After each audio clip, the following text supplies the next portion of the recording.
condition for the existence and for the sway of the bourgeois class is the formation and augmentation of capital.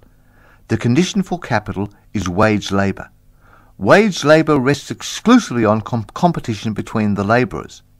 The advance of industry, whose involuntary promoter is the bourgeoisie, replaces the isolation of the labourers due to competition by their revolutionary combination due to association. The development of modern industry therefore cuts from under its feet the very foundations upon which the bourgeoisie produces and expropriates products. What the bourgeoisie therefore produces above all are its own gravediggers. Its fall and the victory of the proletariat are equally inevitable.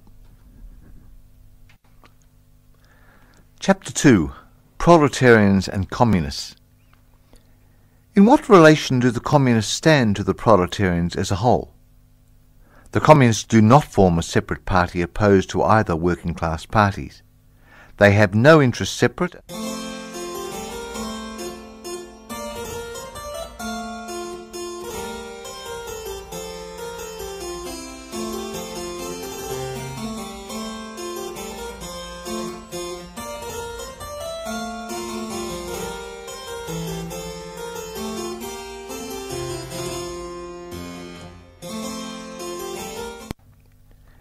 The essential condition for the existence and for the sway of the bourgeois class is the formation and augmentation of capital.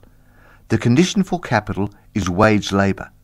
Wage labour rests exclusively on competition between the labourers. The advance of industry, whose involuntary promoter is the bourgeoisie, replaces the isolation of the labourers due to competition by their revolutionary combination due to association. The development of modern industry therefore cuts from under its feet the very foundations upon which the bourgeoisie produces and expropriates products. What the bourgeoisie therefore produces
Manifesto of the Communist Party, published in 1848.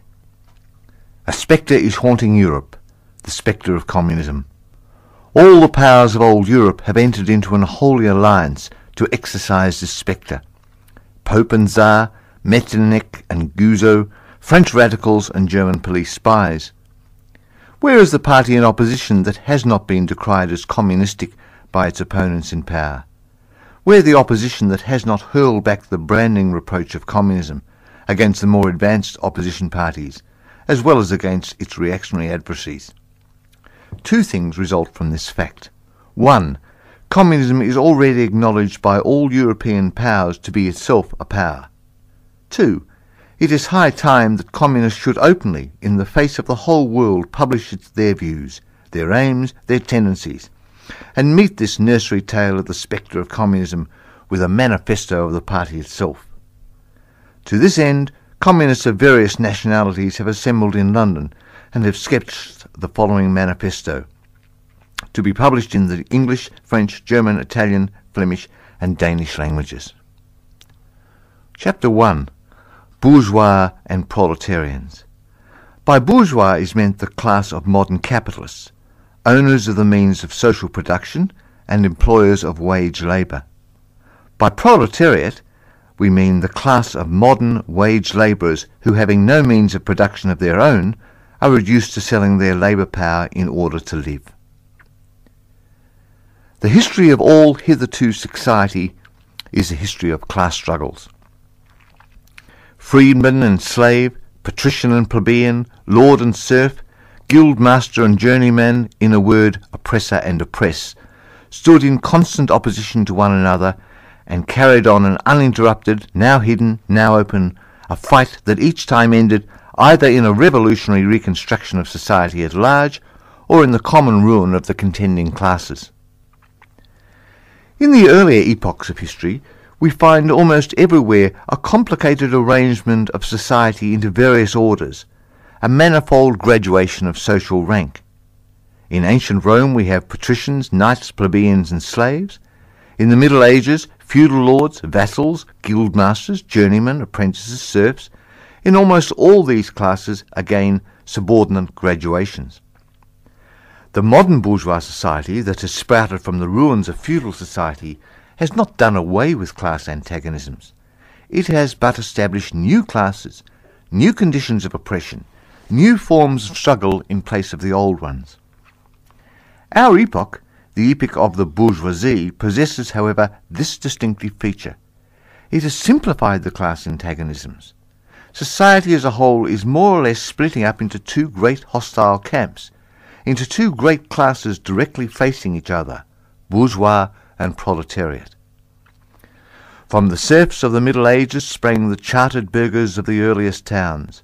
From these burgesses the first elements of the bourgeois were developed. The discovery of America, the rounding of the Cape, opened up fresh ground for the rising bourgeoisie.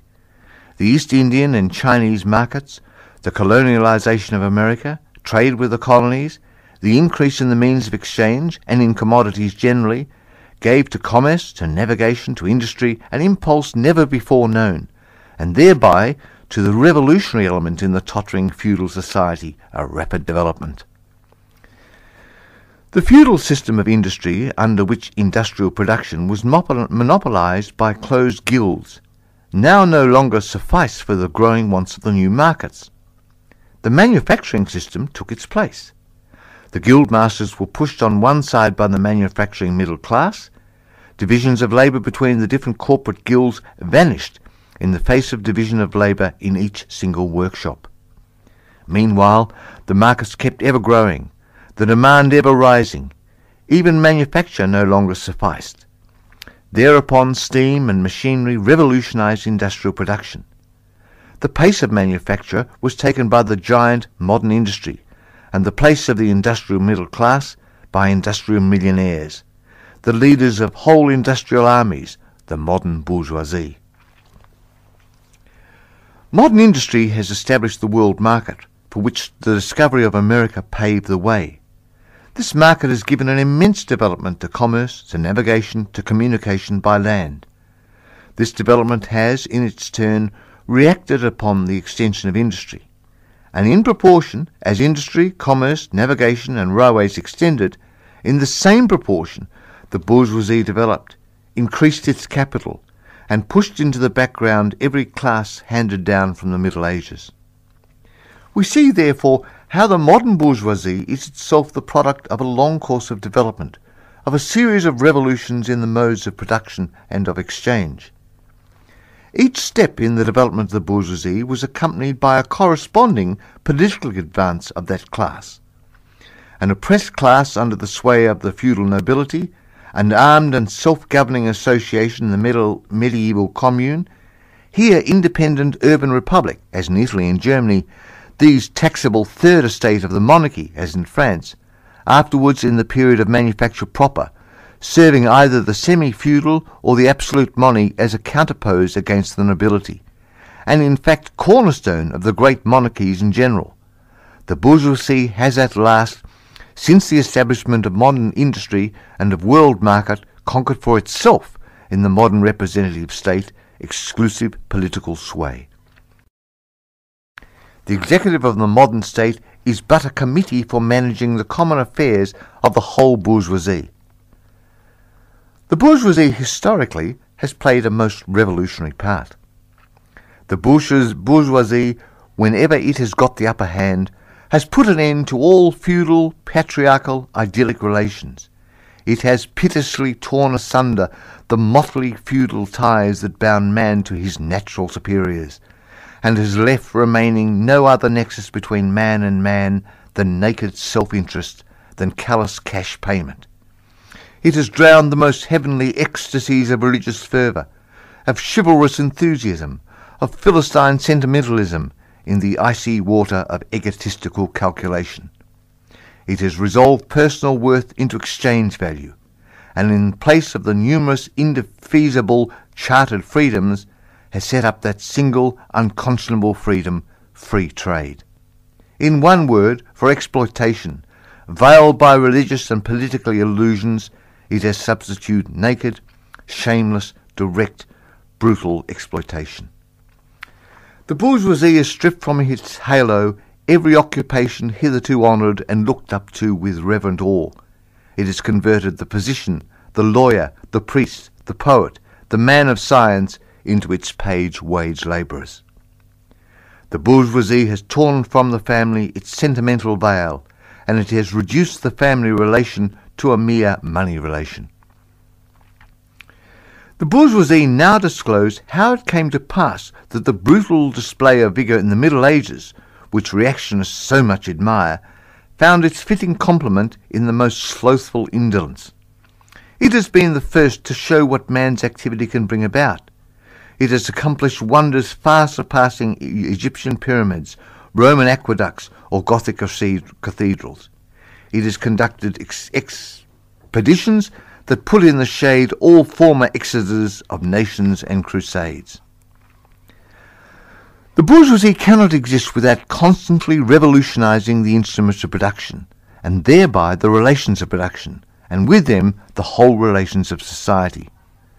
Conservation of the old modes of production in its unaltered form was, on the contrary, the first condition of existence for all earlier classes. Constant revolutionizing of production, uninterrupted disturbance of all social conditions, everlasting uncertainty and agitation distinguish the bourgeois epoch from all earlier ones. All fixed, fast-frozen relations with their train of ancient and venerable prejudices and opinions are swept away. All new-formed ones become antiquated before they can ossify. All that is solid melts into air. All that is holy is profaned. And man is at last compelled to face with sober senses his real conditions of life and his relations with his kind. The need of a constantly expanding market for its production chases the bourgeoisie over the whole surface of the globe. It must nestle everywhere, settle everywhere, establish connections everywhere. The bourgeoisie has, through its exploitation of the world market, given a cosmopolitan character to production and consumption in every country. To the great chagrin of the reactionists, it has drawn from under the feet of industry the national ground upon which it stood. All old established national industries have been destroyed or are daily being destroyed. They are dislodged by new industries, whose introduction becomes a life and death question for all civilized nations, by industries that no longer work up indigenous raw materials, but raw material drawn from the remotest zones, industries whose products are consumed not only at home, but in every quarter of the globe. In the place of the old wants satisfied by the productions of the country, we find new wants, requiring for their satisfaction the product of distant lands and climes. In the place of the old local and national seclusion and self-sufficiency, we have intercourse in every direction, universal interdependence of nations, and as in material, so in intellectual production. The intellectual creations of individual nations become common property. National one-sidedness and narrow-mindedness become more and more impossible, and from the numerous national and local literatures there arises a world literature. The bourgeoisie, by the rapid improvement of all instruments of production, by the immensely facilitated means of communication, draws all, even the most barbarian nations, into civilization.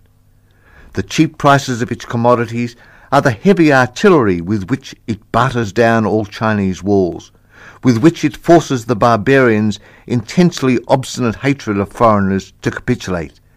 It compels all nations on pain of extinction to adopt the bourgeois mode of production. It compels them to introduce what it calls civilization into their midst, that is, to become bourgeois themselves. In one word, it creates a world after its own image. The bourgeoisie has subjected the country to the rule of the towns.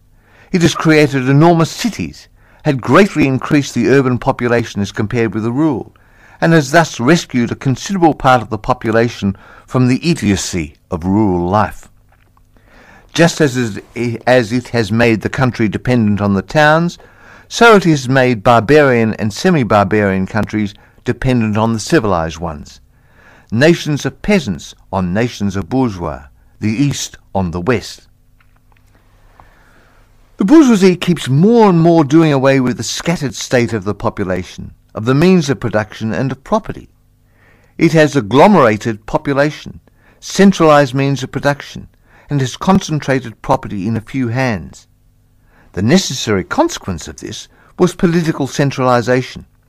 Independent, or but loosely connected provinces with separate interests, laws, governments and systems of taxation become lumped together into one nation, with one government, one code of laws, one national class interest, one frontier and one custom tariff. The bourgeoisie, during its rule of scarce 100 years, has created more massive and more colossal productive forces than have all preceding generations together.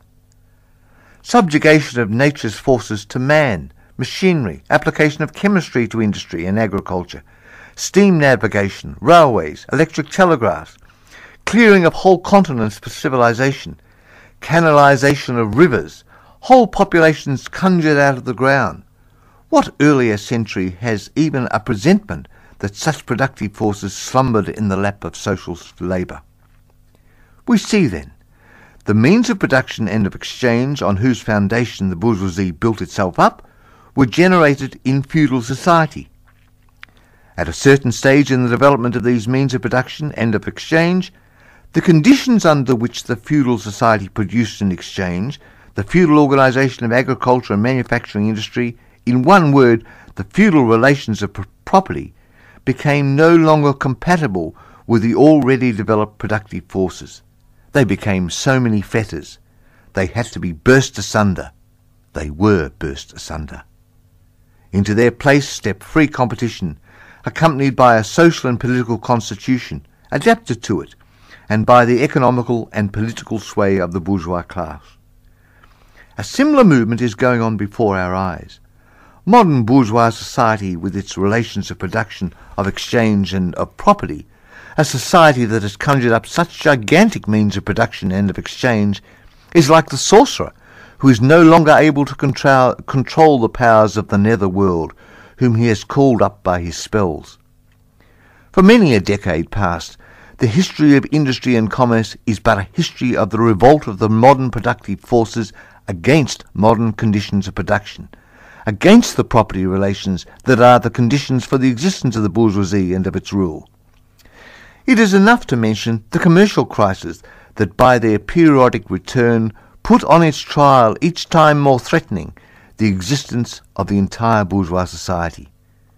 Into these crises a greater part not only of the existing products, but also of the previously created productive forces are periodically destroyed.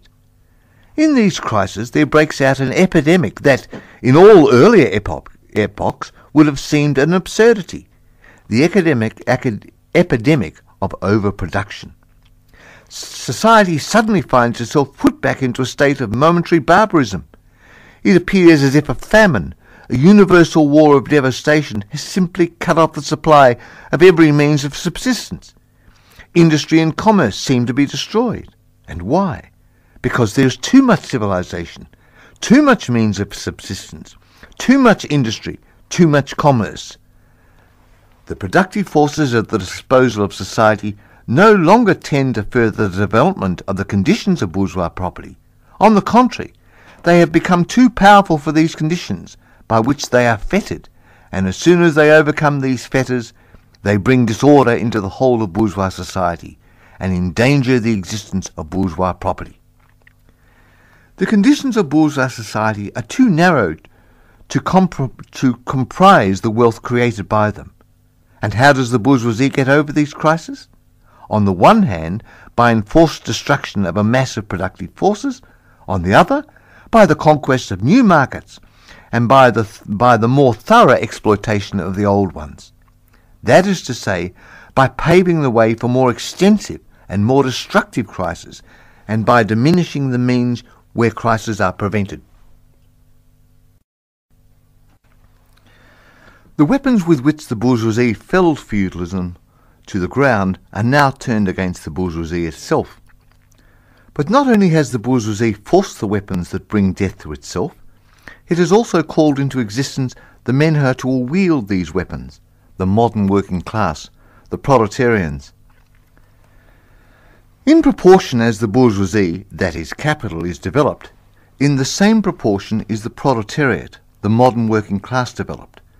A class of labourers who live only so long as they find work, and who find work only so long as their labour increases capital. These labourers, who must sell themselves piecemeal, are a commodity, like every other article of commerce, and are consequently exposed to all the vicissitudes of competition, to all the fluctuations of the market. Owing to the extensive use of machinery and to the division of labour, the work of the proletarians has lost all individual character, and consequently all charm for the workman. He becomes an appendage of the machine, and it is only the most simple, most monotonous and easily acquired knack that is required of him. Hence the cost of production of a workman is restricted almost entirely to the means of subsistence that he requires for his maintenance and for the propagation of his race. But the price of a commodity, and therefore of labour, is equal to its cost of production. In proportion, therefore, as the repulsiveness of the work increases, the wage decreases. Nay more, in proportion as the use of machinery and division of labour increases, in the same proportion the burden of toil also increases, whether by prolongation of the working hours, by the increase of the work exacted in a given time, or by increased speed of machinery, etc. Modern industry has converted the little workshop of the patriarchal master into the great factory of the industrial capitalist. Masses of labourers crowded into factory are organised like soldiers. As privates of the industrial army, they are placed under the command of a perfect hierarchy of officers and sergeants. Not only are they the slaves of the bourgeois class and of bourgeois state, they are daily and hourly enslaved by the machine, by the onlooker, and above all, by the individual bourgeois manufacturer himself. The more openly this despotism proclaims gain to be its end and aim, the more petty, the more hateful, and the more embittering it is. The less the skill and exertion of strength implied in manual labour, in other words, the more modern industry becomes developed, the more is the labour of men superseded by that of women. Differences of age and sex have no longer any distinctive social validity for the working class. All are instruments of labour, more or less expensive to use according to their age and sex. No sooner is the exploitation of the labourer by the manufacturer so far at an end that he receives his wages in cash than he is set upon by other portions of the bourgeoisie, the landlord, the shopkeeper, the pawnbroker, etc.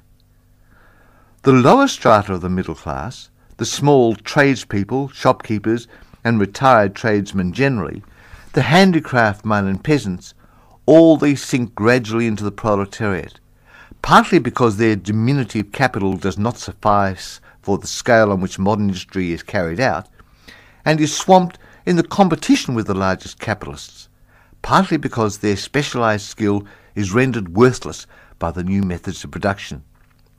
Thus the proletariat is recruited from all classes of the population. The proletariat goes through various stages of development. With its birth begins its struggle with the bourgeoisie. At first the contest is carried on by individual labourers, then by workpeople of a factory, then by the operatives of one trade, in one locality against individual bourgeois who directly exploit them. They direct their attacks not against the bourgeois conditions of production, but against the instruments of production themselves. They destroy imported wares that compete with their labour. They smash to pieces machinery. They set factories ablaze. They seek to restore by force the vanished status of the workmen of the Middle Ages. At this stage, the labourers still form an incoherent mass scattered over the whole country and broken up by their mutual competition. If anywhere they unite to form more compact bodies, this is not yet the consequence of their own active union, but of the union of the bourgeoisie, which class, in order to attain its political ends, is compelled to set the whole proletariat in motion, and is moreover yet for a time able to do so. At this stage, therefore, the proletarians do not fight their enemies, but the enemy of their enemies, the remnants of absolute monarchy, the landowners, the non-industrial bourgeoisie, the petty bourgeoisie. Thus the whole historical movement is concentrated in the hands of the bourgeoisie. Every victory so obtained is a victory for the bourgeoisie. But with the development of industry, the proletariat not only increases its number, it becomes concentrated in greater masses, its strength grows, and it feels that strength more. The various interests and conditions of life within the ranks of the proletariat are more and more equalized. In proportion as machinery obliterates all distinctions of labour and nearly everywhere reduces wages to the same low level. The growing competition amongst the bourgeoisie and the resulting commercial crisis make the wage of the workers ever more fluctuating. The unceasing improvement of machinery, ever more rapidly developing, makes their livelihood more and more precarious. The collisions between individual workmen and individual bourgeois take more and more the character of collisions between two classes. Thereupon the workers begin to form combinations, trade unions, against the bourgeoisie. They club together in order to keep up the rate of wages. They found permanent associations in order to make provision beforehand for these occasional revolts. Here and there the contest breaks out into riots. Now and then the workers are victorious, but only for a time. The real fruit of their battle lies not in the immediate result, but yet in the ever-expanding union of the workers. This union is helped on by the improved means of communication that are created by modern industry, and that places the workers of different localities in contact with one another. It is just this contact that was needed to centralize the numerous local struggles, all of the same character, into one national struggle between classes. But every class struggle is a political struggle, and that union, to attain which the burghers of the Middle Ages, with their miserable highways, required centuries, the modern proletarians, thanks to railways, achieve in a few years. The organisation of the proletarians into a class, and consequently into a political party, is continually being upset again by the competition between the workers themselves. But it ever rises up again, stronger, firmer, mightier. It compels legislative recognition of particular interests of the workers, by taking advantage of the divisions amongst the bourgeoisie itself. Thus the 10 Hours Bill in England was carried. Although collisions between the classes of the old society further, in many ways, the course of development of the proletariat, the bourgeoisie finds itself involved in a constant battle, at first with the aristocracy, later on with those portions of the bourgeoisie itself whose interests have become antagonistic to the progress of industry, at all times with the bourgeoisie of foreign countries.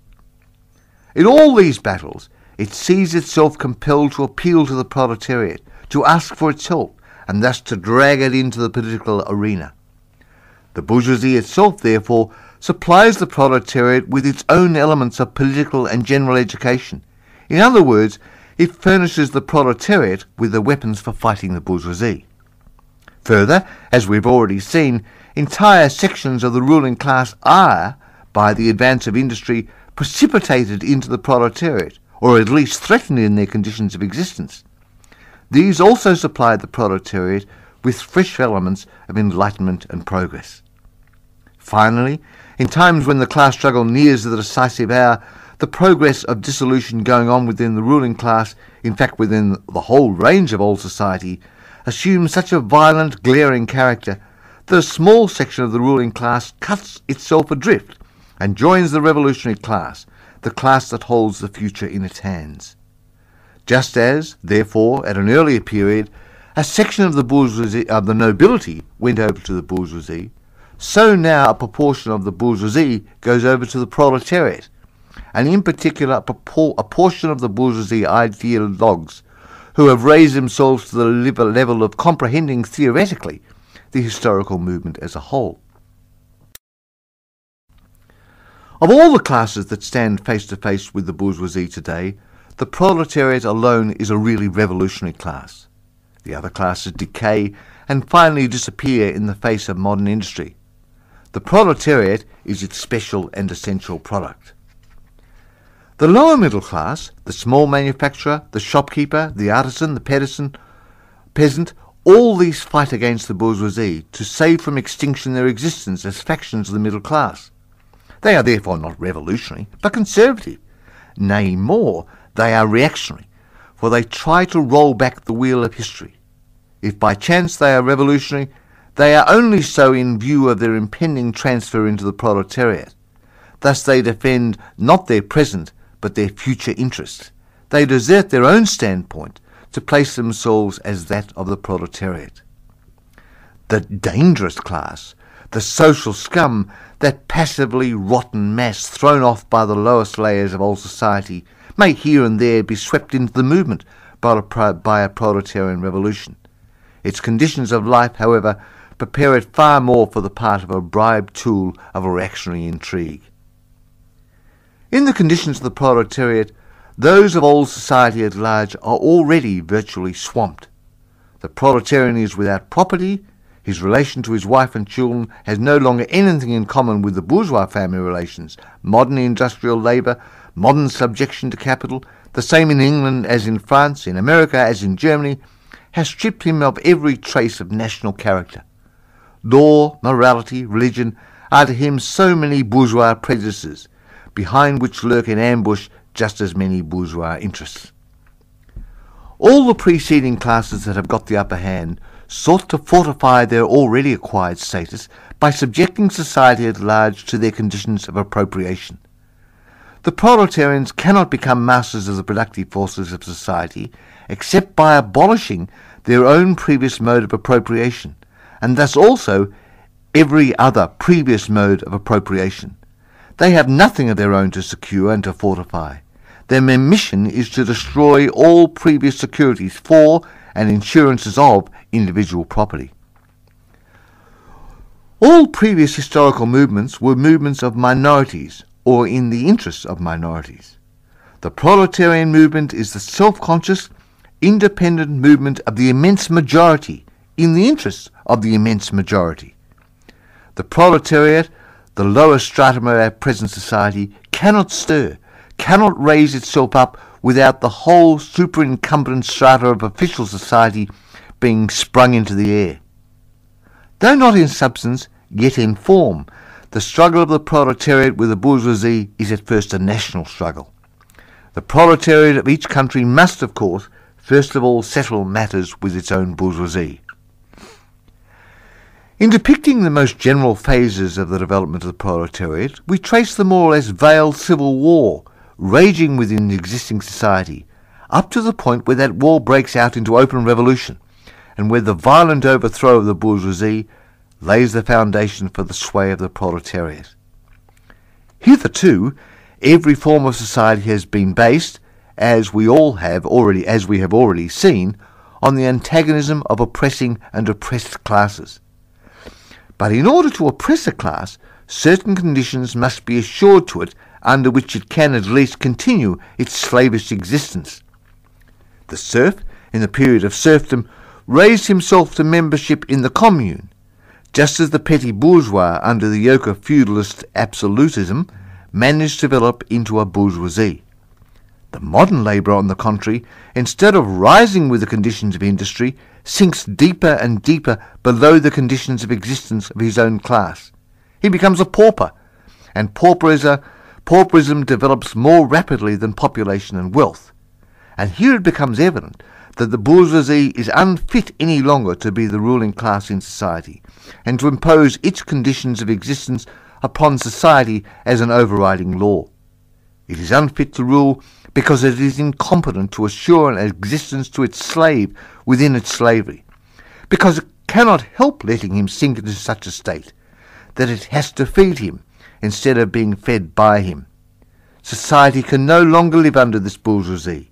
In other words, its existence is no longer compatible with society.